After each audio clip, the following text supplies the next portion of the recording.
Okay, so I think we're on. So great. Hi everybody, I'm Chris and I'm the Senior Minister at Andover Baptist Church, and I am delighted to be here today with my friend Eric, who I know from serving together on boards of trustees and things like that over the last few years, and I'm delighted that Eric is joining me today. Eric has just written and released a book of devotions, which are just fantastic and look a little bit like this. I thought it would be great just to get a little bit of insight from Eric about who he is and where these devotions have come from and how people can get hold of them. So Eric, it's so good for you to be with us today. Thank you so much for joining us. Why don't we start by just getting you to introduce yourself and tell us a little bit about your story. Sure. Thank you so much for having me, Chris. It's such a pleasure to see you and to be with you today. So my name is Eric Sandor. I have 4 children, aged between sort of 19 and 10. And I live in Tunbridge Wells in Kent. I grew up a Christian and have had a close relationship with the Lord, as far as I can remember, back to my teenage years. I met the love of my life, my wife Emma, when I was 18, and we married 6 years later, and we're married 20 years, and she sadly passed away about 4.5 years ago, and left me with this great loss. And the Lord has been so faithful and close throughout that time. And so my story is, I think, one of God's faithfulness and his love. I'm a businessman. I run a artificial intelligence software company and have some other business interests also in different companies. So I'm quite busy with work and busy with children. But my greatest delight in life is knowing God's love. And I firmly believe that knowing his love is what empowers you for life. It's what enables you to deal with whatever comes. And so that's my passion, sort of telling people about God's love and helping people enter into a real knowledge of how amazingly loving our Lord is. Yeah, that's great, Eric. And I mean, clearly you have quite a range of experiences in life, where at times where life has been good and times where life has been and continues to be really tough. These devotions that you've written, Strength for the Soul, do they come out of that difficult season that you and the family have gone through? Was that the reason for writing them? Yeah, but very much. It's a wonderful question. So I wrote Strength for the Soul when I was recovering from COVID in the spring of last year. And I had a really difficult time recovering from COVID. And I was, in bed, couldn't get out of bed. And I had just published shortly before a book of poems that I'd written over the 3 or so years since my wife passed away. And they were not terribly uplifting poems. They were full of grief and sorrow and sadness and exploring the depths of those feelings. And they were amazingly therapeutic for me, writing, reading, and rereading those poems.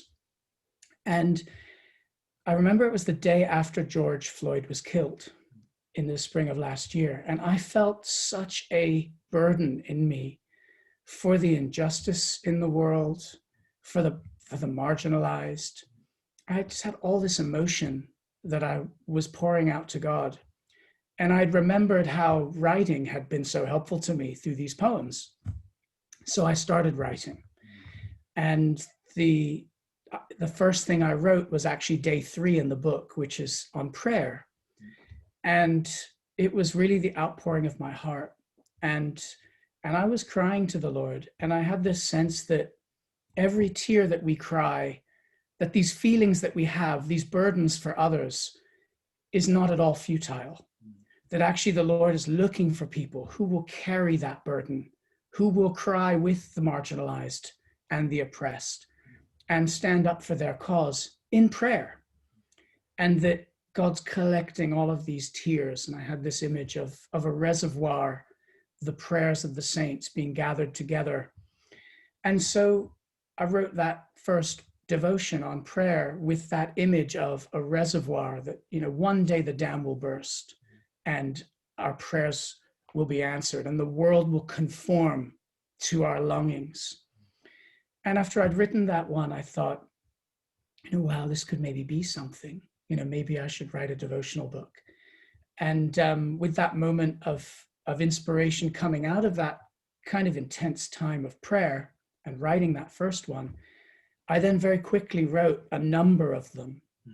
And each of them come from kind of hard lessons, hard experiences, and tender experiences with the Lord. And so that's what kind of prompted me to write the book. That was where it originated. And I mean, Eric, it is the most beautiful book. I absolutely love it. It's so well produced. You were telling me before we started this interview, actually, about how important it is to you that the book is beautifully produced. It's got great images as well as the devotions. Yeah, was that a part of what you wanted the book to be? It really was. I felt that often the Lord communicates things through pictures and through metaphors. And so there's a lot of use of metaphor in the devotions. And I thought, if you're there reflecting, sometimes a beautiful image that is echoing the metaphor in the language of the devotion can help amplify the experience, can help bring new revelation, can help deepen that revelation of the metaphor. Yeah. So, the first one, the sun, is a metaphor for God and his love. And so yeah, it was very important to me, the images and the connection between the image and the theme for the day, whether it's, prayer or suffering or forgiveness, or some more exciting things like adventure and offering. Yeah. So yeah, I'm glad that came through, Chris, because that was very important to me. Definitely. And what else do you hope that these devotions might bring to people who are using them, who are reading them? What's your hope that it'll do with and for people?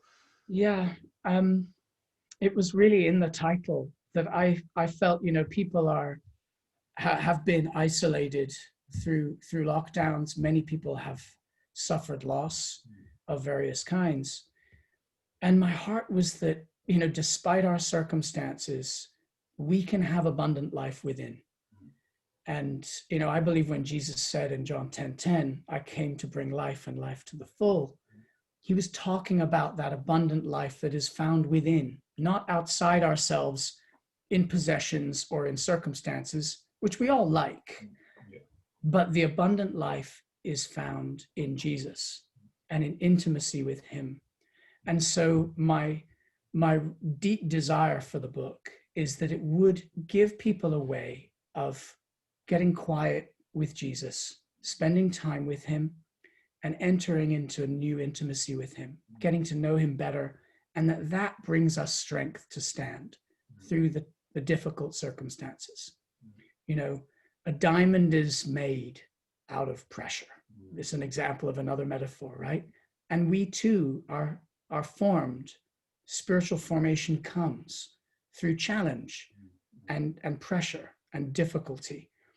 And how in those times we just hold on to God and trust him, cling to him, and survive on his love for us, trust in his unfailing love. And so my desire is that the book helps people along that journey and with that process. Yeah. Well, I've got to tell you, I've loved it.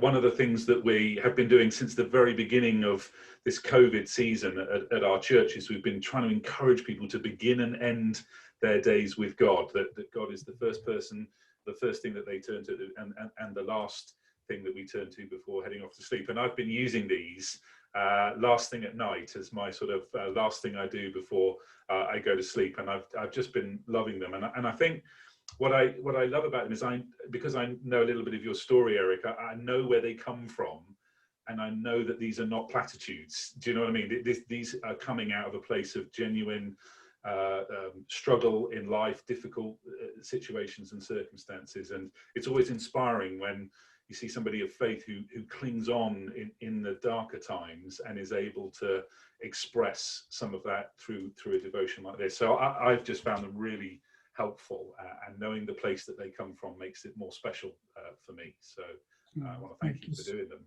Thank you so much, Chris. That's really meaningful to me. I really appreciate it. Good.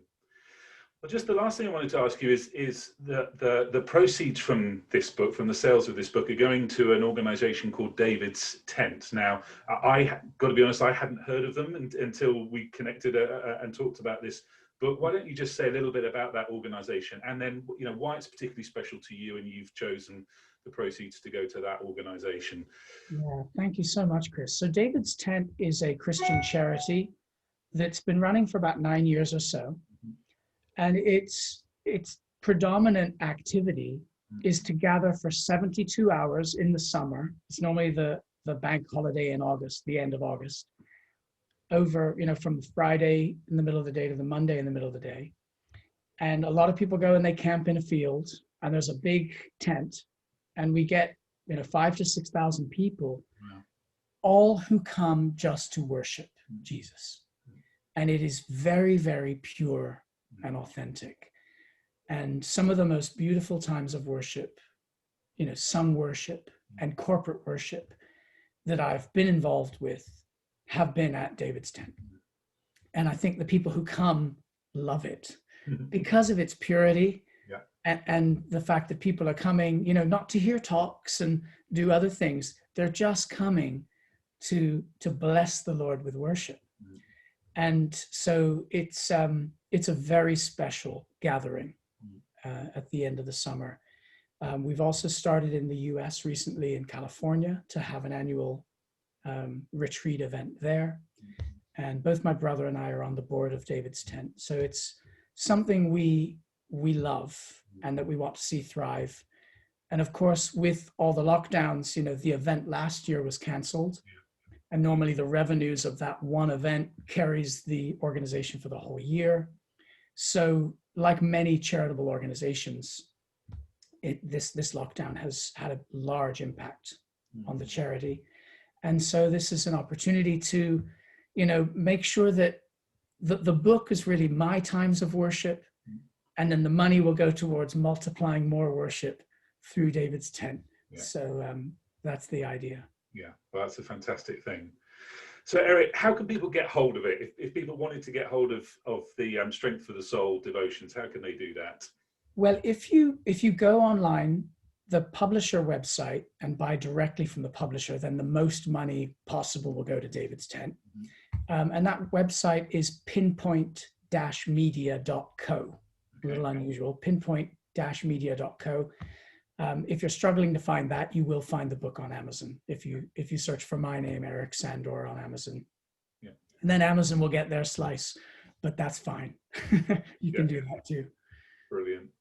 Well, that's so great, Eric. Thank you so much for doing the book. As I said, I have really appreciated it. Thank you for taking the time today to just tell us a little bit about your story and the place that it comes from. We've really appreciated it, and we'll be praying that this blesses loads and loads of people as they engage with them and as they follow along and just learn a little bit more about you through the book, but most importantly, of course, about how God feels about them and God's love for them. So thank you so much. Really appreciate that.